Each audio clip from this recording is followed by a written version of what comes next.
Baruch atah Adonai Eloheinu melech shehakol na'im b'dvarei. L'chaim, l'chaim. Chaim, l'chaim l'bracha. Oh, oh, v'tovach.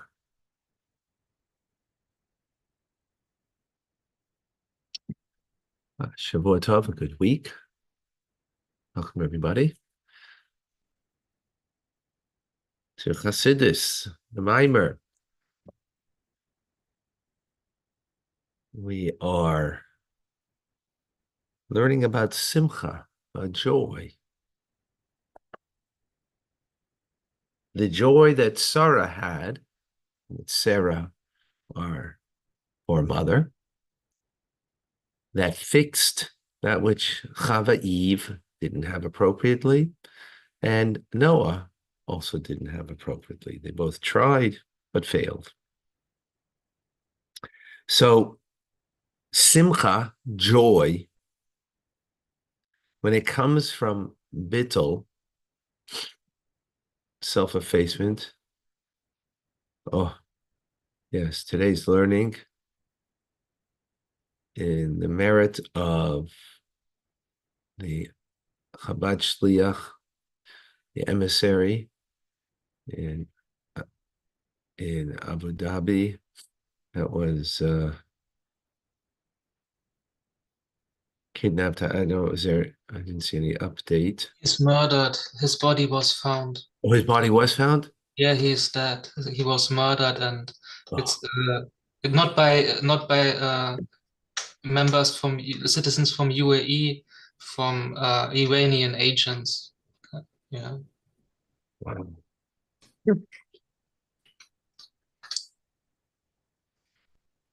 may his blood be avenged. Okay, for his neshama. Oh,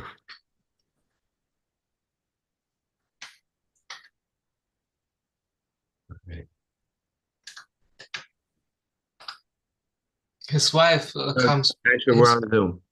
his wife comes from Crown Heights, from the Chabad community.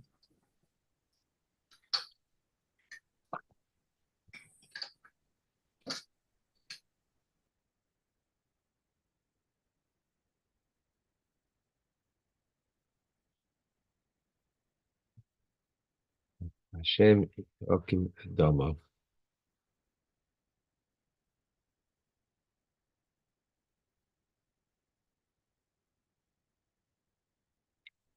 All right.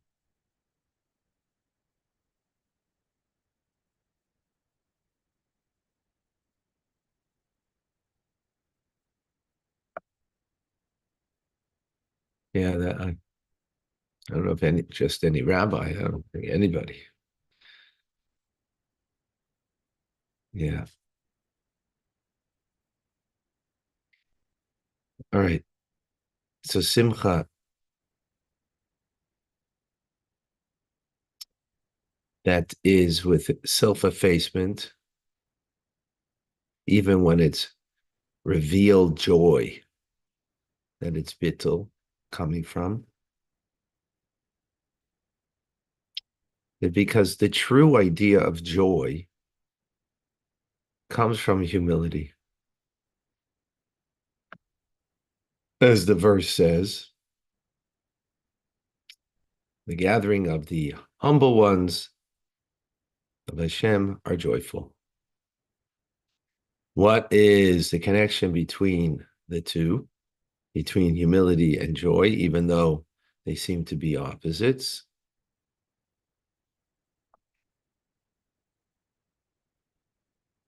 As between humility and joy, even though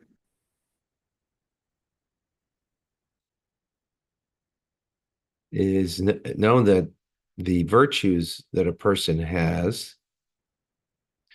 and even the many virtues that an individual has,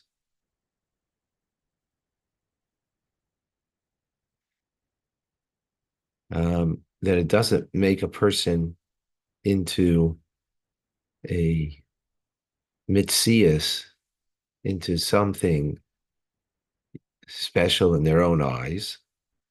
In other words, someone who's very smart, or someone who's got a great talent to paint, or has a great talent in whatever area that they and excel in that area. And they don't become, um, you know, special in their own eyes. Why? How would that be? I mean, if you have a great talent, why shouldn't you be? It's because humility would say that a person that knows that they really do have true talents, true virtues, true, exaltedness.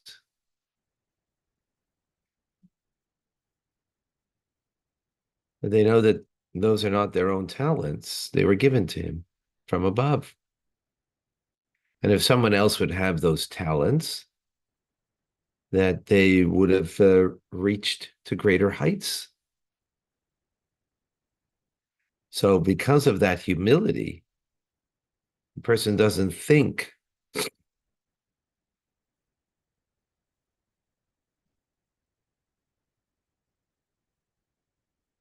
right? Doesn't think that he's special because, well, someone else would have accomplished more with these talents. So I'm not special.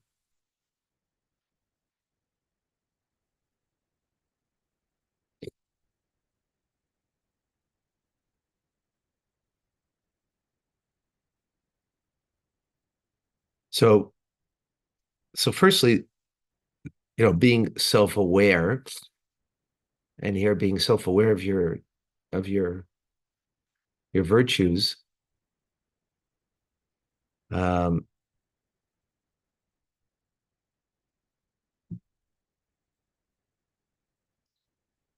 isn't that it just doesn't bring you to to humility, to the opposite.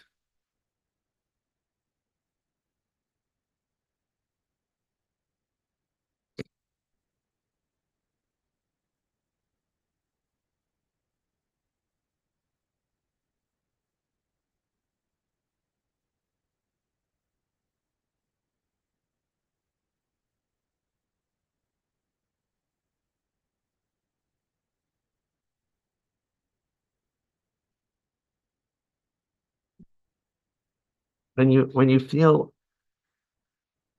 sorry, when you feel your greatness, and we all have greatness, as a result of that, um,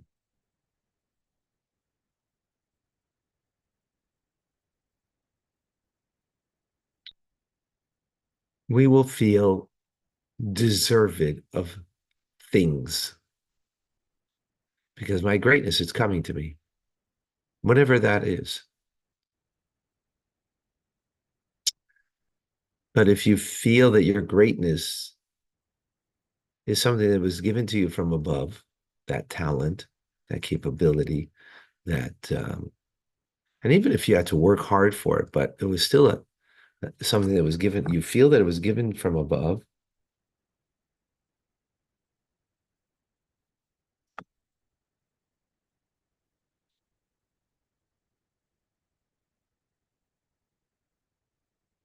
Um, you're not going to feel that you're deserved of something as a result of it, because someone else would have accomplished more with your talents, which means that this will bring you to true idea of simcha.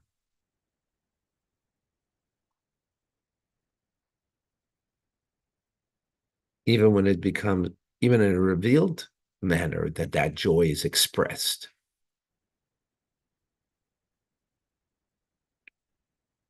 Um, Simply put,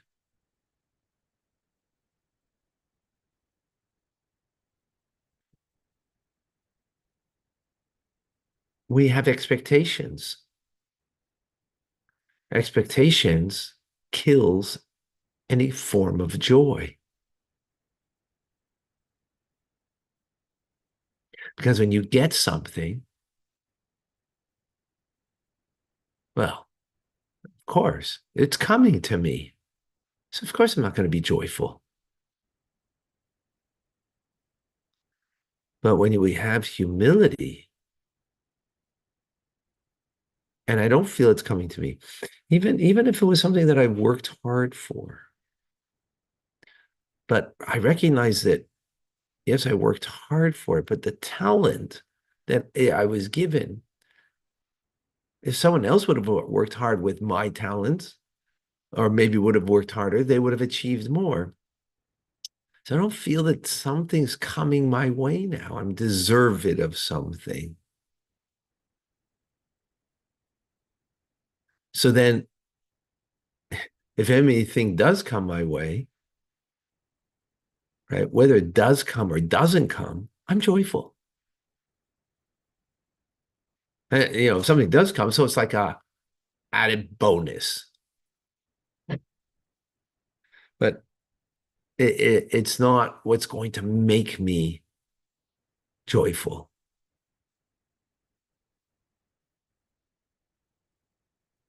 If I'm great and I feel I therefore deserve it because of that, whatever quality of greatness, right?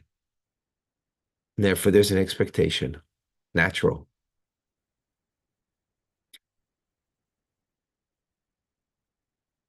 And therefore, you can't really be besimcha. You can't be joyful because expectations will never be met. Because you're always going to feel, I'm deserving of it.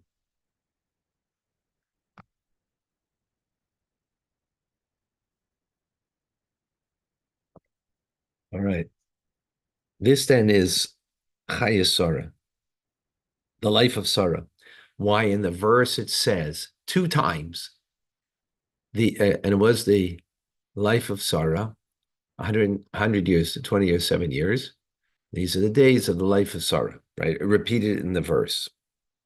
And as the Zohar explained, the repetition is that she merited Chayin Eloin, supernal life,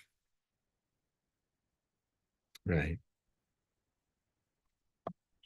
So the Zohar goes into the details over here. 100 years, 20 years, and 7 years, rather than saying 127 years. So it's giving like for each one, like it's all, like you don't, when you say you're 127 years old, that's what you would normally say, but it says no, 100 years, 20 years, and 7 years, right? Why? Because each one is standing independent. 100 represents mystically, in a mystical, it represents Arich. That shining in it is Atik. And that's why it says, it doesn't say 100 years, it says 100 year, right? So again, mystically, that it's beyond one, it's oneness. One suggests that there's two. When you say one, well, after one comes two, right? Oneness or singular one means there's only singular one. And that's what it means over here. 100 is completion. 10 times 10 is the 10 divine attributes. And since it's in singular, right, not plural, so it is that which is beyond. And that refers to divine in mystical terms. It means that which is beyond the 100 that is 10 attributes times 10 attributes, and refers to arich, which is in the divine order of things, divine will. And will is greater, is like the crown that's above the person, right? The person is a microcosm of the entire universe. We have 10 attributes, 10 times 10, that's 100. And the oneness of that beyond it then is the crown that's above it, right? The crown that is above the person, beyond the person, which mystically means arich, will, like the will of the person is beyond intelligence and emotions, the 3 and the 7 that make up the 10 of the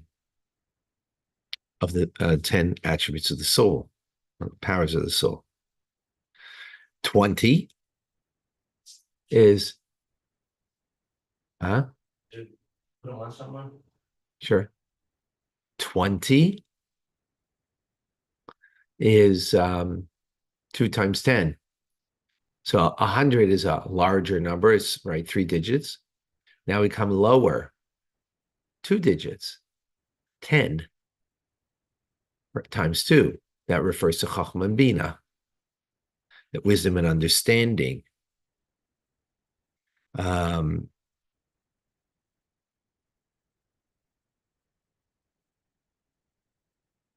Wisdom and understanding. So we have Arich, that's a higher number, right? It's a higher order of things than intelligence.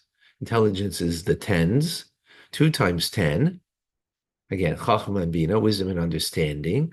They're like two friends that never separate, right? The flash of ingenuity and the building on that in Bina. And then you have 7. Well, 7, that's only single digit. That's emotions, the 7 emotions. Right? And the 7 days that the world is created in, which is based on 7 emotions. Today, being the first day of the week, is chesed, is kindness. The 7th day of the week, Shabbos, is malchus, royalty. And indeed, it's a royal day. Right? So that's the mystical meaning of her age, the way it's written in the Torah. And then it continues after her age and says, these are the years of the life of Sarah. And as the Zohar says, that they become her days, her complete days, that meaning that even in a personally felt way, that of the joy of all of her days that include every aspect of her soul, as we just explained, right?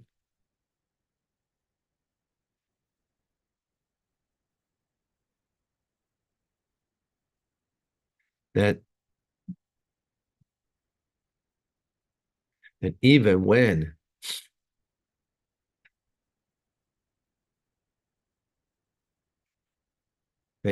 it was revealed, like you can have joy and it can be something that is felt deeply. But then you have joy that's expressed very much outwardly. And sometimes that could just be, the joy usually because you've achieved, you've gotten something, right? Which is not coming from a self-effacement. But no, even her outward joy was also an aspect of divine service, which that divine service is self-effacement of that joy. In other words, it wasn't like I'm having pleasure sitting back and look, I'm like, complete life, self-satisfaction in the completion of your life. That's joyful, right?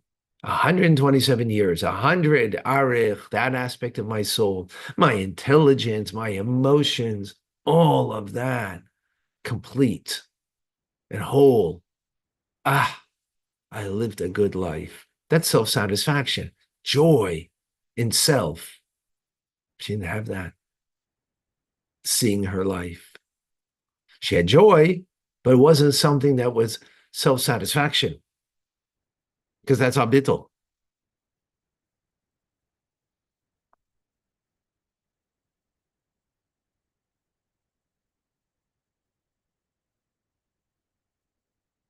Which it's really a paradox to express joy.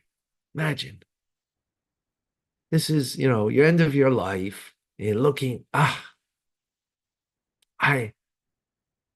had a good life. I lived a good life, right? In every aspect of her soul, all of her days. No, that would be like normal and human. That's not divine.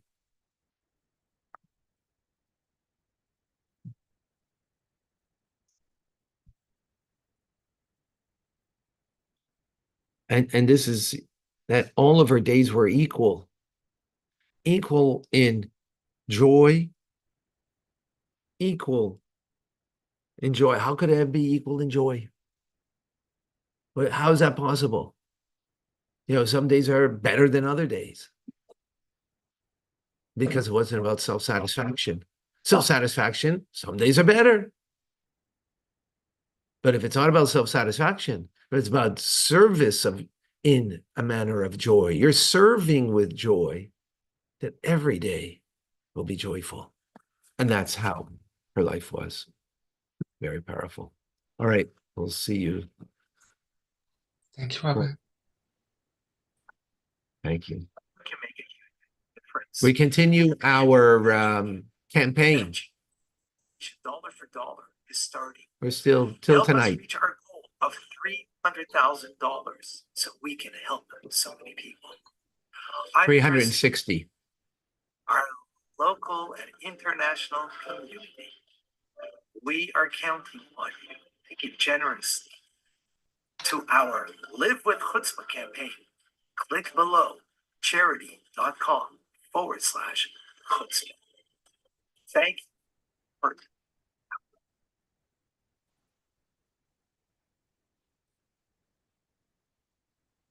We have lots of chutzpah. We're continuing the campaign.